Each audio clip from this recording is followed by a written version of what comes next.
કેશોદ શહેરના શ્રી જલારામ મંદિર દ્વારા અલખની જ્યોત હંમેશા જલતી રાખવામાં આવે છે। સામાજિક, ધાર્મિક અને સાંસ્કૃતિક પ્રવૃત્તિઓના અનેક કાર્યક્રમો આ મંદિરમાં યોજાતા હોય છે।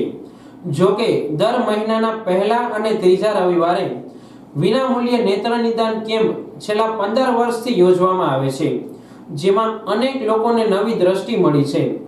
ખાસ કરીને શ્રાવણ મહિનામાં જલારામ મંદિર દ્વારા ચલાવાતા અન્ન ક્ષેત્ર માટે આખા મહિનાનો ખર્ચ વસ્તુ દાન રૂપે કેશોદ તાલુકાના મેસવાણ ગામના મોહનભાઈ કનેરિયા એટલે કે જલારામ ફરસાણવાળા તરફથી આપવામાં આવે છે।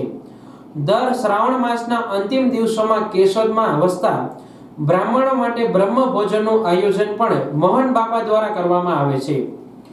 ગત તારીખ 31ની શનિવારના રોજ કેશોદના 300 ભૂદેવોને બ્રહ્મ ભોજન તેમના તરફથી કરાવવામાં આવ્યું હતું।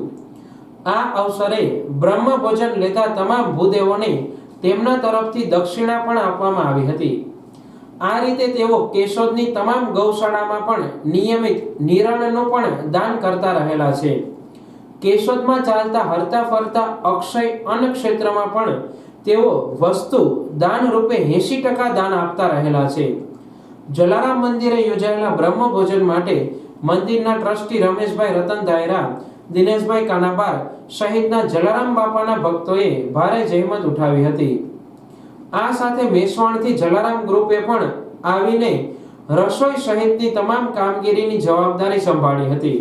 ઉપરાંત અક્ષય અન્ન ક્ષેત્રના પ્રમુખ નીતિનભાઈ ભૂટાણી, મંત્રી મહાવીરસિંહ જાડેજા સાથે અન્ન ક્ષેત્રના સેવાના સારથી ગ્રુપે પણ ભાવપૂર્વક સેવાના કાર્યમાં સહકાર આપ્યો હતો। આ પ્રસંગે તમામ ગ્રુપ દ્વારા મોહનભાઈ કનેરિયાનું પણ અદકેરું સન્માન ભાવ સાથે કરવામાં આવ્યું હતું। આવા અનોખા સેવા કાર્યો માટે મોહન બાપાનો હંમેશા સાથ અને સહકાર ખૂબ જ રહ્યો છે। આ સેવા કાર્ય માટે ગુજરાત ન્યૂઝ પરિવાર વતી ગુજરાત ન્યૂઝના ચીફ હરદેવસિંહ રાયજાદા પણ તેઓને શુભેચ્છા સાથે ધન્યવાદ આપી રહ્યા છે। જય જલારામ। મોહનભાઈ વેસવાણવાળા એમના તરફથી દર વર્ષે અન્નક્ષેત્રની અંદર આખો શ્રાવણ માસ દરેક જે આવે છે અન્નક્ષેત્રની અંદર એમને જમાડવામાં આવે છે। એ ઉપરાંત આજે બ્રહ્મ ભોજન રાખેલું હતું, જેની અંદર લગભગ 200 ઉપર બ્રાહ્મણોએ ભોજન લીધું છે અને એ ઉપરાંત ઘણા બધા લોકોએ પણ અહીંયા ભોજન લીધેલું છે।